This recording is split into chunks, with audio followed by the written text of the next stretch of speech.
Hey everybody out there, my name is Dragnix and this is Corgi Warlock. $6.99 came out on the Steam store December 3rd. It is developed and published by Xander's Corgi. Obviously a dog made this game. It is Corgi Warlock. But before I begin, want to make sure you guys know this key was obtained from the developer for the purposes of review via key mailer. That won't change my opinion in the end, but you guys should know that because of FTC guidelines, as well as the whole morals thing, you know? Now, Corgi Warlock, as you see, is an indie action game. In particular, it's an indie local co-op game. Now, I did not play the co-op in this game, unfortunately.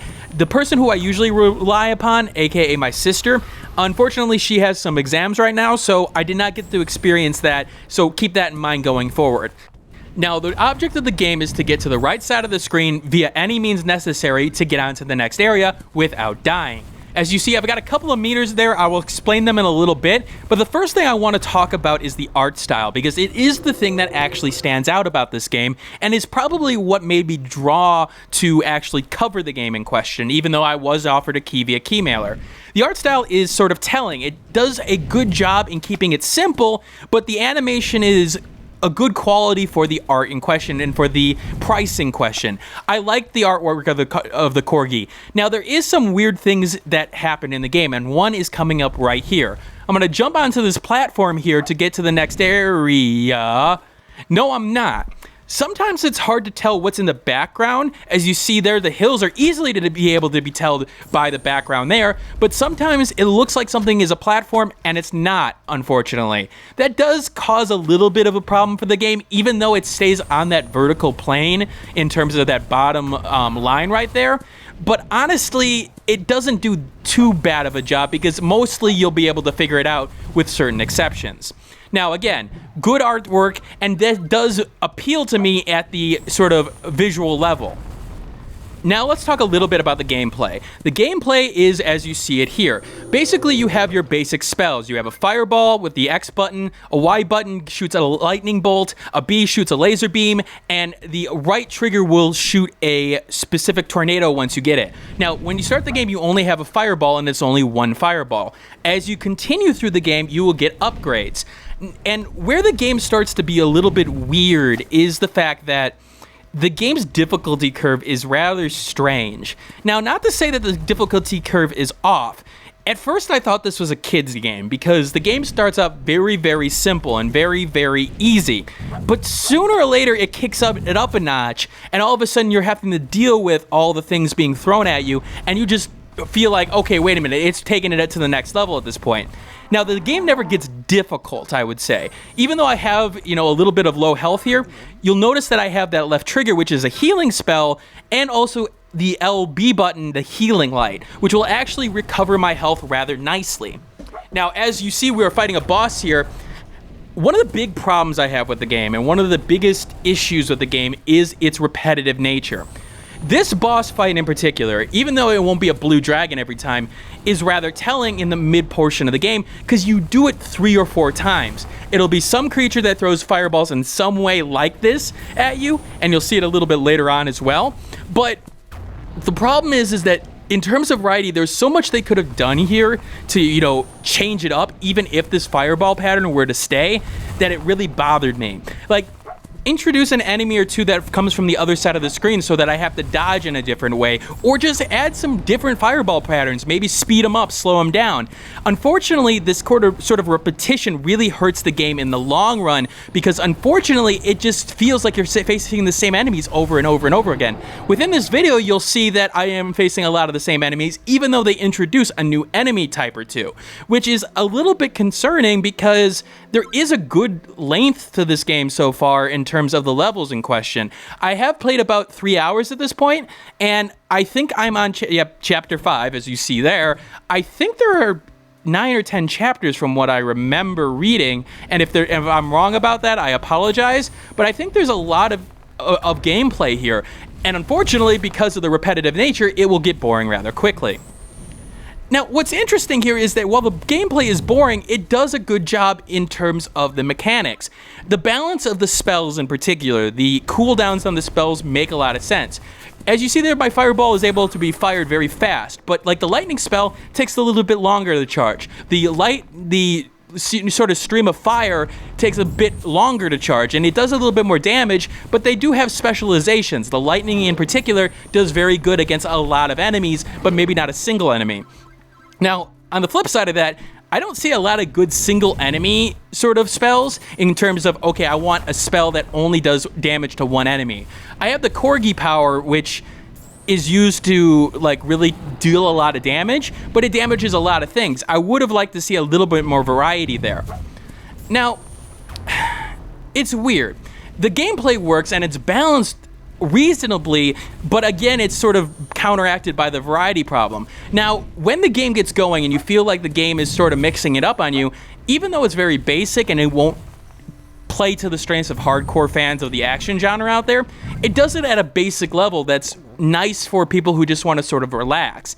Again, the art style helps this because it sort of feels like you're just, slaying back, sort of slaying enemies for no good reason. Now, controls work perfectly fine either with the keyboard or with the Xbox controller in question. I did have a little bit of trouble with the Steam controller getting it to work, but if I reconfigured it, it would be okay at this point. But the Xbox controller works perfectly fine, which most people will have if they have a controller. Keyboard works fine. It's just that this kind of indie action game, in particular with all the buttons in question, it just feels more natural to a console and aka a controller in question because of the simplicity of the spells, and it just feels like more of a pickup game rather than sitting there for a couple of hours and sort of grinding at it. Now, enemy variety is an interesting problem too. While it does introduce new enemy types in terms of artwork, you have your basic types, like the guy here who just sort of runs at you. There's nothing really different. This guy was introduced on this level, and I did appreciate it because, okay, a bouncing boulder we hadn't seen up to this point, but most of them will either just throw some projectiles at certain speeds at you, or will just sort of run at you. I did want to see some movement in the vertical direction with some enemies, though. All the enemies, when they dashed at you, seem to stay on the same horizontal plane, aka they're running on the actual sort of surface there, but in the end they didn't do anything in terms of jumping, with some exceptions. Like the spiders will jump once in a while, but they never feel like a threat. The reason being is that, like, the spiders, for example, take one hit and they're dead. I wanted enemies that actually did that with more than one hit, in terms of, oh, I have to really be concerned that I can't just throw a fireball at them. You see, that mini boss fight was very similar to the boss fight that we had earlier. Yeah, that's what I'm saying about the variety. It needs a little bit of help. Now, you do get these stores here, and I really actually think the stores aren't really necessary. Yes, of course, I'm replenishing my items in question here, and I feel like they could have been done easily with drops, but I feel like the store system in particular makes the game way too easy. Like, I have a full healing power here. I really shouldn't need it at this point. There are no difficulty levels from what I've seen in the game, but honestly, I felt like it just made it a way, way, way too easy. This game sort of brings up the argument of cost versus sort of longevity, because, like I've said before, the variety isn't there and actually hurts the game in the long run. I got tired of playing this game. I really did. And despite the fact that it introduced new mechanics, it took a while to get to some of those new mechanics in question. Now, the game seemingly provides, a couple good hours of fun, and for a $7 price tag, it seems like the content portion is there. But really, if the content's sort of lackluster and actually hurts it overall, is that actually worth it? And I don't think it is in this case. I think if the game would have cut down a little bit of the content and introduced it more at a rapid pace, I think it would have done a lot better to help out the lack of variety in question. Again, I can tell that this person wasn't a game designer by trade. This person actually was started by a person who worked with Pixar, DreamWorks, and Sony, hence the rather nice artwork and almost the ridiculous designs of some of these characters that are still basic but do a very good job. Now, you do run into situations where the game introduces a little bit of story, but really the story is just sort of background characters saying something about the world or about the Corgi who's sort of liberating them. It doesn't have a sort of set narrative in terms of, like, actual storytelling. It's just sort of, you can pass them, they'll say something, you really don't pay attention to it, honestly. It's not really worked into the gameplay that well. Sure, like before a boss fight, maybe the big spider will say something to you, but it's very similar to old NES games where it was like, oh, it's telling a story basically in today's modern gaming environment, it just doesn't do the job, in my opinion, and it could have done it a lot better. Like here, the Corgi is here, protect the spider mother. That would have been really nice if it was a, text box and, the actual person was saying it as opposed to it being in the background. Again, some immersion problems with the gaming medium here at a basic level. Now, you can run into situations like this where you have to keep on going back and forth with the controls because you don't want to lose space on the screen, but I never felt threatened by it either. Like, every time that I got into a bad situation, I just walked a little bit back. And sure, enemies come from the back at times. I wish that was more often as well, because that would have really helped. Now, remember I said the boss fights in this game were very similar to each other. Then it introduces something like this. Okay, I want to see more of this, where you've got them putting a constant stream of enemies on screen and you're putting the fireballs at different levels here. You're forcing me to change up my tactics at this point, use my healing power, using my shield that will take projectiles. Okay, do more of this, as opposed to the 4 boss fights that felt all the same up to this point. Again, when I talk about the variety in games and trying to get the most out of your money, don't extend your gameplay for the sake of extending gameplay. Let the gameplay speak for itself, and don't repeat elements that often like this, especially in a row. I think this game's sort of structure hurt it in the end, because I feel like if it would have done a little bit better of organizing it, it would have done a lot better for me in the long run. Again, gamers, especially on the PC platform, expect a good amount of variety in your game and a good amount of action out of your game, but in terms of repetitive nature, I don't think they necessarily go for that unless if it's a sandbox or something along that lines. I fast forwarded a little bit to a different boss fight in question. Again, changed things up a little bit here with like the fist coming from the side, although I will say to the game designer in question, this was not hard at all. The fist was too slow moving. It didn't cause you to really do anything any differently, and the fireballs didn't have an impact. Those fireballs in question that you're throwing at me right now need to take a lot of damage. They need to really damage me in question here, or knock me back into the pit. Really, I could sort of tank that damage, and the fist wouldn't really make that big of a difference. All I had to do is stay away from the fist, and the fist is so slow, it really doesn't help.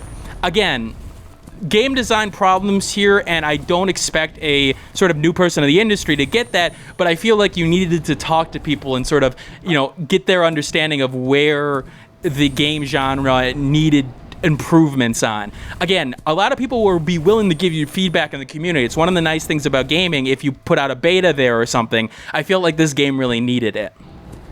In the end, Corgi Warlock is actually a game I could recommend for people who are looking for a game to play with their kids, I would guess.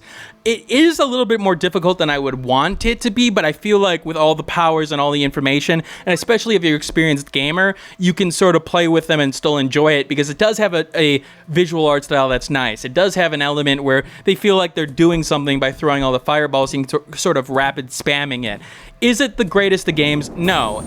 Does it do its job okay? Yeah. Can I recommend it for people who are probably watching the channel? Probably not. It's probably not what you're looking for. And while it is a nice art style, it does have some strengths. And if you liked what you've seen so far, you're going to get more of it. Again, part of my problem is the variety here, but it does work.